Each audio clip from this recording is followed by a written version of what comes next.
Hello শিক্ষার্থী বন্ধুরা, তোমরা সবাই কেমন আছো? আশা করি সবাই ভালো আছো। আজকে আমরা যে লেসনটি করব সেটি হচ্ছে লেসন 3। আজকে আমরা প্রোনাউন সম্পর্কে জানব। প্রোনাউন সম্পর্কে বিস্তারিত আজকের ক্লাসে থাকবে। আশা করি তোমরা যারা ক্লাস 6 এর স্টুডেন্টস আছো তোমরা মনোযোগ সহকারে আজকের ক্লাসটি সম্পন্ন করবে। তোমাদের ক্লাস 6 এর ইংলিশ গ্রামার অ্যান্ড কম্পোজিশন যে বইটি আছে, আমি আজকে সেই বইটি থেকে করাচ্ছি। তোমরা মনোযোগ সহকারে করবে আশা করি। প্রথমত আমরা একটু খেয়াল করব যে এখানে প্রোনাউন সম্পর্কে কিছু বলা হয়েছে। আগে আমাদের যে কোশ্চেনটা করা হয়েছে সেটি আগে আমরা ভালো করে পড়ব এবং বোঝার চেষ্টা করব। এখানে বলা হচ্ছে রিড দ্য ফলোয়িং প্যাসেজ। নিচের যে প্যাসেজটা আছে সেই প্যাসেজটাকে আমাদেরকে বলা হচ্ছে যে ভালো করে একটু পড়ার জন্য। তারপর বলা হচ্ছে নোটিস, তাকাও, আন্ডারলাইন ওয়ার্ড। আন্ডারলাইন ওয়ার্ড কোনগুলো? এই যে প্যাসেজের মধ্যে যে শব্দগুলো আন্ডারলাইন করা হয়েছে এগুলি হচ্ছে আন্ডারলাইন ওয়ার্ডস। চলো তাহলে আমরা একটু মনোযোগ সহকারে পড়ি। Mister Rahman is our neighbour. Mister Rahman হচ্ছে আমাদের প্রতিবেশী। He is a very nice man. তিনি হচ্ছে খুব ভালো একজন মানুষ। তাহলে আমরা 1 নম্বরের মধ্যে পেলাম হি। এখানে হিটি হচ্ছে একটি প্রোনাউন। হি হচ্ছে একটি প্রোনাউন। তোমরা এইগুলো খাতাতে নোট করো। ক্লাস 6 এ তোমরা যারা পড়তেছো তোমরা প্রোনাউনগুলো এখন নোট করবে এবং বাসার মধ্যে মুখস্থ করে ফেলবে। তোমরা যখন ধারাবাহিকভাবে ক্লাস 7, 8, 9 এ উঠবে তখন তোমরা এর বিস্তারিত আরও বাইরের পাঠশালা থেকে জানতে পারবে। এখন আমি তোমাদেরকে এই সম্পর্কে ধারণা দিচ্ছি, তোমরা হিটাকে নোট করে রাখো। তারপর আমরা সামনের দিকে যাচ্ছি। Mrs Rahman is also a good lady. Mrs রহমানও খুব ভালো একজন মহিলা। এখানে বলা হচ্ছে she has a very good relationship with all. তার সবার সাথে খুব ভালো সম্পর্ক। এইখানে আমরা পেলাম আন্ডারলাইন করা শি। এই শিটি হচ্ছে একটি প্রোনাউন। শিটা কার প্রোনাউন? কেন প্রোনাউন বলা হয়? প্রোনাউন কাকে বলে সেটা আগে একটু ধারণা দিয়ে নেই। প্রোনাউন হচ্ছে, ধরো তোমার নাম হচ্ছে রহিম।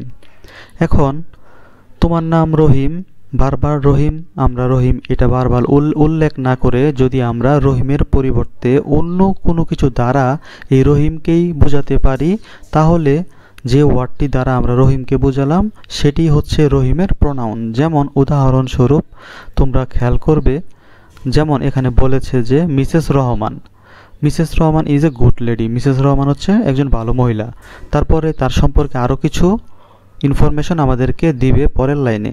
সেই জায়গায় তার নামটা আবার উল্লেখ না করে এখানে শি ইউজ করা হয়েছে, মানে শি ব্যবহার করা হয়েছে। তার মানে এই শিটাই হচ্ছে কি? এই শিটাই হচ্ছে মিসেস রহমান।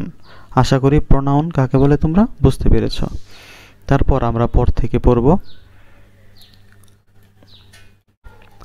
এখান থেকে পড়ব হার নেইবার। এখানে হার হচ্ছে একটি প্রোনাউন। হারটা কার প্রোনাউন? এই শির প্রোনাউন। তারপর দে হ্যাভ নো চিলড্রেন। তাদের কোনো বাচ্চা নেই। তাহলে এখানে দে হচ্ছে একটি প্রোনাউন। তারপর 5 নম্বরে সেন্টেন্সের মধ্যে বলা হচ্ছে দে আর মাই ফ্রেন্ড। এখানে মাই মানে আমার, দে মানে তারা। তারাকে মিসেস রহমান এবং মিস্টার রহমান এর বাচ্চাদের কথা দে দ্বারা এখানে প্রকাশ করতেছে। তার মানে আমরা একটি নামের পরিবর্তে যেটি দ্বারা বোঝাই সেটি হচ্ছে প্রোনাউন। তাহলে চিলড্রেন এর জায়গায় আমরা দে ইউজ করেছি। তারপর এই চিলড্রেনরা হচ্ছে মাই ফ্রেন্ড, আমার বন্ধু। তারপর নাম্বার 6 সেন্টেন্সের মধ্যে বলা হচ্ছে we go to same school. We বলতে এখানে মিসেস রহমান এবং যিনি এই কথাগুলো বলতেছে সে তার কথাই এখানে উই দ্বারা প্রকাশ করেছে, মানে আমরা। We go to same school.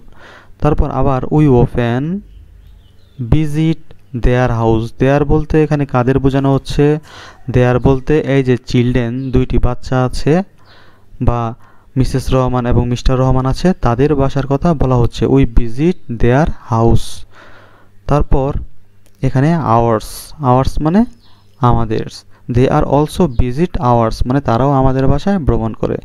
এই প্রোনাউনগুলো তোমরা নোট করো এবং বাসাতে মুখস্থ করবে। তার পরবর্তী সেন্টেন্সে আমরা যাব, দেখব এখানে কি বলা হচ্ছে। এখানে আমাদেরকে কিছু কথা বলা হবে, সেই কথাগুলো খুব গুরুত্বপূর্ণ, তোমরা একটু মনোযোগ দিয়ে বোঝার চেষ্টা করবে এখানে কি বলা হচ্ছে। প্রথম সেন্টেন্সটার মধ্যে আমাদেরকে বলা হচ্ছে the underline word in the passage, বলা হচ্ছে যে আন্ডারলাইন করা শব্দগুলো আছে উপরের প্যাসেজটার মধ্যে আর ইউজ, সেগুলোকে ব্যবহার করা হয় ইন প্লেস অফ নাউন, এখানে নাউনের জায়গায় তাদেরকে ব্যবহার করা হয়। আমি এটা তোমাদেরকে বুঝিয়েছি পড়ার সময় যে কোনো নামের পরিবর্তে এগুলোকে ব্যবহার করা হয়, প্রনাউনগুলোকে। এই কথাগুলি এখানে বলা হচ্ছে। তারপর নাউন ফ্রেজ, তারপর দ্য ওয়ার্ড হি, এখানে হি এর কথা বলা হচ্ছে, যে যে শব্দটা উপরে পেয়েছি সেই শব্দটার মধ্যে হি আছে এখানে, যে এই হিটার কথাই বলা হচ্ছে। হি ইন দ্য প্যাসেজ রিফার, মানে এই হিটা কাকে বোঝায়? মিস্টার রহমানকে বুঝিয়েছে। যেমন এই হিটা, প্যাসেজের হিটা মিস্টার রহমানকে বুঝিয়েছে, আর এই মিসেস রহমান এটাকে বুঝিয়েছে সি দ্বারা। এই কথাগুলোই এখানে বলেছে, আমি তোমাদেরকে প্রমাণ সহকারে দেখিয়ে দিলাম। তারপর আমরা নিচে কিছু আমাদেরকে সেন্টেন্স দেওয়া হয়েছে, এখানে বলতেছে নাও ট্রাই, এখন চেষ্টা করো নিজে নিজে ফাইন্ড আউট, খুঁজে বের করতে, noun which the following pronoun refer to the passage. এখানে বলা হচ্ছে প্যাসেজে যে প্রোনাউনগুলো বুঝিয়েছে সেগুলো এখানে লেখার কথা বলা হচ্ছে। যেমন এখানে আমাদেরকে বলতেছে দে, এই দেটা 5 সেন্টেন্স, 5 নাম্বার সেন্টেন্সে। 5 নাম্বার সেন্টেন্স কোনটা? উপরে যে আমরা পড়েছি 5 নাম্বার সেন্টেন্সের মধ্যে, এই যে 5 নাম্বার সেন্টেন্স আছে এখানে, তোমরা একটু খেয়াল করবে। এই সেন্টেন্সের মধ্যে যে দে শব্দটা আছে এখানে, এই দে শব্দটা কাদেরকে রেফার করেছে মানে বুঝিয়েছে? দে আর মাই ফ্রেন্ড, দে বলতে চিলড্রেনকে বুঝিয়েছে, এই চিলড্রেনকে বুঝিয়েছে।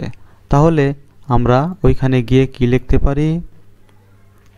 এখানে আমরা কি লিখতে পারি? 5 নাম্বার সেন্টেন্সে এখানে চিলড্রেনকে বুঝিয়েছে, CHILDREN, চিলড্রেন মানে চিলড্রেনদেরকে বুঝিয়েছে। আশা করি তোমরা বুঝতে পেরেছ। তারপর আমরা একটু খেয়াল করব পরবর্তী যে সেন্টেন্সটা আছে, এটা এখানে সেন্টেন্সের যে নাম্বার সেটা তারা উল্লেখ করে দিয়েছে। দে ইন দ্য 6 সেন্টেন্স রিফার, মানে 6 নাম্বার সেন্টেন্সের মধ্যে এই দে দ্বারা কাদেরকে বুঝিয়েছে। এখন আমরা 6 নাম্বার সেন্টেন্সের মধ্যে যাব, একটু লক্ষ্য করলে তোমরা বুঝতে পারবে। We go to the same school, we go to the same school. তাহলে এখানে 6 নম্বর সেন্টেন্সের মধ্যে দে দ্বারা কাদেরকে বুঝিয়েছে? উই মানে আমরা। তাহলে এখানেও উইকে কি করা হয়েছে? একটি প্রোনাউন হিসেবে ব্যবহার করা হয়েছে। কাদের পরিবর্তে ব্যবহার করা হয়েছে? এই চিলড্রেনদের পরিবর্তে এই উইটা ব্যবহার করা হয়েছে। উই বলতে আমরা, বাচ্চারা, এবং যিনি এখানে এই প্যাসেজের মধ্যে কথা বলতেছে তাকে, তাদেরকে এই উই দ্বারা প্রকাশ করেছে এখানে। আশা করি তোমরা বুঝতে পেরেছ। একইভাবে এখানে দেওয়া আছে, তোমরা এই নাম্বার অনুযায়ী নিজে নিজে এগুলি প্যাসেজ থেকে খুঁজে বের করবে। এখন আমরা নিচে যাব, এখানে কি বলা হয়েছে সেটা আমরা এখন পড়ব, তোমরা একটু মনোযোগ সহকারে দেখবে। আমাদেরকে এখানে বলতেছে যে pronoun are of difference kind, প্রোনাউনের বিভিন্ন প্রকার হয়ে থাকে। Only personal pronoun are discuss, শুধুমাত্র পার্সোনাল প্রোনাউনটাই এখানে আলোচনা করা হয়েছে প্যাসেজের মধ্যে। Personal pronoun are related, personal pronoun হচ্ছে সম্পর্কিত টু দ্য ফার্স্ট পারসন। তাহলে পার্সোনাল যে প্রোনাউনগুলো আছে সেইগুলো কার সাথে সম্পর্কিত? ফার্স্ট পারসনের সাথে। এই জিনিসটা তোমরা একটু মাথায় রাখবে। এখন আমরা একটু নিচের দিকে যাব, দেখব নিচে কি আছে। তোমরা যদি এখানে একটু খেয়াল করো, এখানে দেখতে পাচ্ছ ফার্স্ট পারসন হচ্ছে আই, সেকেন্ড পারসন হচ্ছে ইউ, এবং থার্ড পারসন হচ্ছে উই। তার মানে সহজে কিভাবে মনে রাখবে? আমি এবং তুমি। আমির ইংরেজি হচ্ছে আই, তুমির ইংরেজি হচ্ছে ইউ। তার মানে আই এবং ইউ ছাড়া বাকি যত কিছু আছে সব কিছুই হচ্ছে থার্ড পারসন। এটি দ্বারা তোমরা একটু মনে রাখবে।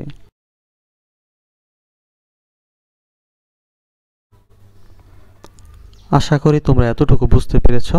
তাহলে এখন আমাদের এখান থেকে শেখার বিষয় হচ্ছে যে এই সবগুলোই কি, সবগুলোই হচ্ছে এক একটি প্রোনাউন। কিন্তু যদি আমরা পার্সন অনুযায়ী হিসাব করি তাহলে ফার্স্ট পার্সন হচ্ছে আই, সেকেন্ড পার্সন হচ্ছে ইউ এবং থার্ড পার্সন হচ্ছে কি উই। যেমন হি পেয়েছিলাম আমরা প্যাসেজের মধ্যে, এগুলি সব হচ্ছে থার্ড পারসন। আমি এবং তুমি, আই এবং ইউ ছাড়া বাকি সব থার্ড পারসন। এখন আমরা এখানে পারসন শিখব না, এখানে আমরা শিখতেছি যে প্রোনাউন। তাহলে এইখানে সবগুলি হচ্ছে প্রোনাউন। তাহলে এই ফার্স্ট পারসনের যেহেতু আই প্রোনাউন, এটার একটি ফর্ম আছে। ফর্ম বলতে এগুলোর ক্যাটাগরি আছে, মানে শ্রেণী আছে। যেমন তোমরা ক্লাস 6-এ পড়ো, তোমাদের উপরে ক্লাস 7 আছে, 8 আছে, এরকমভাবে তাদেরও শ্রেণী আছে। যেমন আই, এটি হচ্ছে ফার্স্ট পারসন। হ্যাঁ, তাহলে এটি সাবজেক্টিভ ফর্ম। সাবজেক্টিভ ফর্ম কোনগুলো? যেগুলো সাবজেক্ট মানে মেইন হিসাবে ব্যবহৃত হয়, সেন্টেন্সের মেইন যে জিনিসটা থাকে। যেমন তুমি হচ্ছে একজন ডক্টর, এখানে তুমি হচ্ছে মেইন। তাহলে এখানে যেগুলো দ্বারা আমরা মেইনলি মেইন বোঝাই সেগুলি হচ্ছে সাবজেক্টিভ ফর্ম। তাহলে আই হচ্ছে সাবজেক্টিভ ফর্ম, আর মি হচ্ছে অবজেক্টিভ ফর্ম।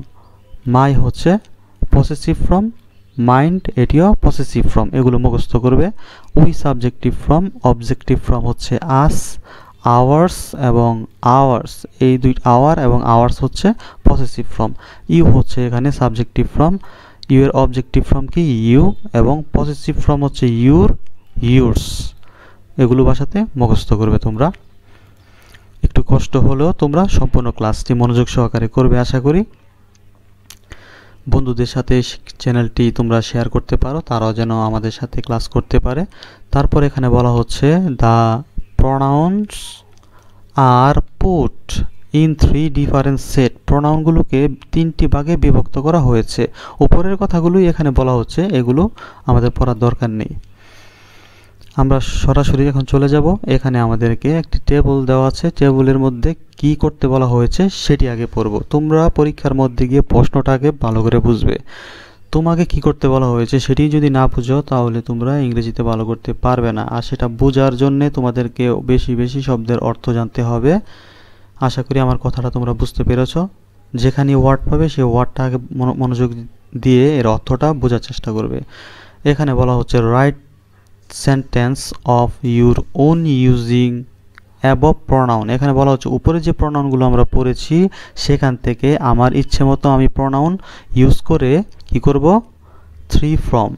এখানে যে 3টা ফর্ম দেওয়া আছে, খালি যে 3টা ফর্ম দেওয়া আছে, এই 3টা ফর্ম আমাদেরকে বলতেছে পূরণ করার জন্য। উপর থেকে সঠিক প্রোনাউনগুলো নিয়ে আমাদেরকে বলতেছে যে নিচের খালি ঘরগুলো পূরণ করার জন্য। তাহলে চলো আমরা করি। তোমরা খেয়াল করবে এখানে সাবজেক্টিভ ফর্ম, অবজেক্টিভ ফর্ম এবং পসেসিভ ফর্ম আমাদের কোন ফর্মের খালি আছে? খালি আছে এখানে পসেসিভ ফর্মেও খালি আছে, অবজেক্টিভ ফর্মেও এখানে একটি খালি আছে আমরা দেখতে পাচ্ছি, সাবজেক্টিভ ফর্মে একটা খালি আছে। তাহলে এই 3টি আমরা করব এখন। প্রথমে আমরা সাবজেক্টিভ ফর্মেরটা পূরণ করি। সাবজেক্টিভ ফর্মটা পূরণ করতে গেলে তার অবজেক্টিভ ফর্মটাকে তোমরা একটু খেয়াল করবে। দেখতে পাচ্ছ সাবজেক্টিভ ফর্ম হচ্ছে এখানে খালি আছে, তার মানে তার অবজেক্টিভ ফর্ম হচ্ছে হার।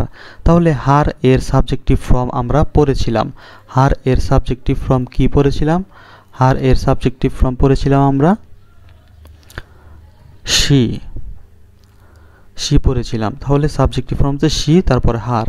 এখন আমরা যেটা করব সেটি হচ্ছে আমরা অবজেক্টিভ ফর্মটা করব। তাহলে অবজেক্টিভ ফর্মের কোন গড়টা খালি আছে? তার নিচের গড়টাই খালি আছে। অবজেক্টিভ ফর্মের নিচের যে গড়টা এটি খালি আছে, তাহলে এটি আমরা এখন করব।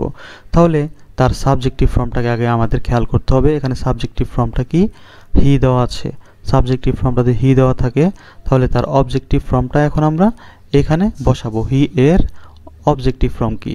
হি এর অবজেক্টিভ ফর্মটা আমরা এখন করব। তাহলে হি এর অবজেক্টিভ ফর্ম হচ্ছে হিজ, হিজ। আশা করি তোমরা এটা বুঝতে পেরেছো। এতটুকু তোমরা বুঝতে পেরেছো আশা করি। এখন আমরা করব নাম্বার 3। এইখানে কি বসবে? Possessive form. পসেসিভ ফর্ম এখানে কি বসবে এটা যদি আমাদের জানতে হয় তাহলে তার পূর্বের সাবজেক্টিভ ফর্মটার দিকে যেতে হবে। তাহলে আমরা ইট এর subjective form it, it, it's. তাহলে এখানে আমরা কি বসাবো? এখানে আমরা বসাতে পারি, তোমরা একটু খেয়াল করবে, সর্বশেষ আমরা এই করে কি বসাতে পারি? ইটস বসাবো। আশা করি তোমরা বুঝতে পেরেছো। এখানে হবে শি, তারপর সর্বশেষ এখানে হবে কি? এখানে একটি খালি ঘর আছে, দেয়ার, TSEIR, দেয়ার। আর এখানে কি বসবে? হিস। তোমরা এগুলো বাসাতে আবার প্র্যাকটিস করবে, আমি সবগুলো লিখে দিয়েছি। আশা করি বুঝতে পেরেছো। এখন আমরা একটু নিচের দিকে যাব, দেখব আমাদের জন্য আর কি আছে। এখানে আমাদেরকে যে কথাটা বলতেছে, প্রশ্নটা আমরা পড়ি। এখানে বলতেছে now fill in the gap in the following sentence with appropriate form.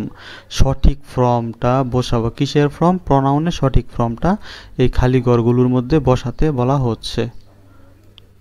তাহলে এখানে খালি ঘরগুলোর মধ্যে আমরা সঠিক ফর্মগুলো কি করব? এখন বসাবো।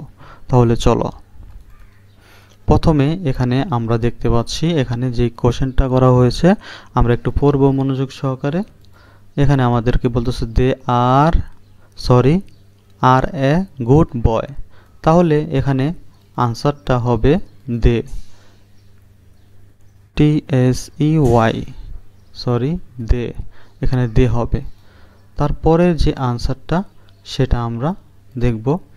এখানে আমাদেরকে বলতেছে যে My parents love. My parents love. তাহলে প্রথমটার মধ্যে তো আমরা আনসার বসিয়েছিলাম, প্রথমটার মধ্যে হবে দে। তারপরেরটার মধ্যে my parents কি?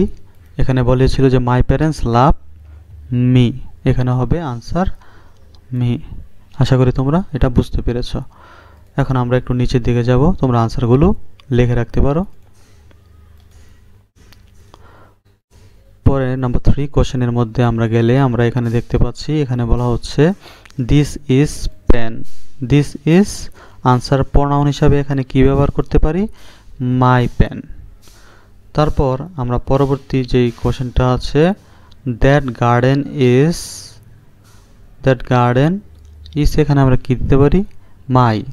দ্যাট গার্ডেন ইজ আমরা প্রনাউন হিসাবে মাই ব্যবহার করতে পারি, বা দ্যাট গার্ডেন ইজ আওয়ার্স, এটাও আমরা ব্যবহার করতে পারি। যেমন আওয়ার্স, URS, আওয়ার্স বা আওয়ার, দুইটা থেকে যে কোনো একটি তোমরা এখানে ইউজ করতে পারো। তার পরবর্তীতে আমরা যেটা আছে সেটা এখন দেখব। 5 নম্বরের মধ্যে আমাদেরকে বলতেছে যে the food was very good, খাবারটি খুব মজার ছিল বা ভালো ছিল। We enjoy it very much. Pronoun হিসেবে আমরা এখানে কি ইউজ করব? ইটের ব্যবহারটা করব। আশা করি তোমরা বুঝতে পেরেছ। এখন আমরা নিচের দিকে দেখব। এখানে আমাদেরকে যা বলতেছে, এখানে আমাদেরকে বলতেছে make sentence of your using some others pronoun in the following sentences. এখানে আমাদের নিচে থেকে কিছু প্রনাউন ইউজ করে খালি ঘরগুলো পূরণ করার কথা বলা হচ্ছে। তাহলে যদি আমরা একটু খেয়াল করি, এখানে সাবজেক্টিভ ফর্ম হিসাবে আমরা দিতে পারি আমাদের মন ইচ্ছা মতো হি। তারপর আমরা এখানে অবজেক্টিভ ফর্ম হিসাবে আমরা কি দিতে পারি? অবজেক্টিভ ফর্ম হিসাবে তোমরা একটু খেয়াল করবে, আমি যেহেতু সাবজেক্টিভ ফর্মের জায়গায় দিয়েছি হি, অবজেক্টিভ ফর্মের জায়গায় দেব হিস। তারপর আমরা এখানে পজেসিভ ফর্মের জায়গায় কি দিতে পারি? হি, হিস, হি, হিম, হিস। আমরা এখানে দিতে পারি ধারাবাহিকভাবে। তোমরা এখানে দেখতে পাচ্ছ সাবজেক্টিভ ফর্ম হিসাবে হি দিয়েছি, অবজেক্টিভ ফর্ম হিসাবে দিয়েছি হিম, পজেসিভ ফর্ম হিসাবে দিয়েছি হিস। আশা করি আজকের ক্লাসটি তোমাদের ভালো লেগেছে। চ্যানেলটাকে সাবস্ক্রাইব করে রাখবে, পরবর্তী লেসনগুলো যাতে দেওয়ার সাথে সাথে তোমরা পেতে পারো।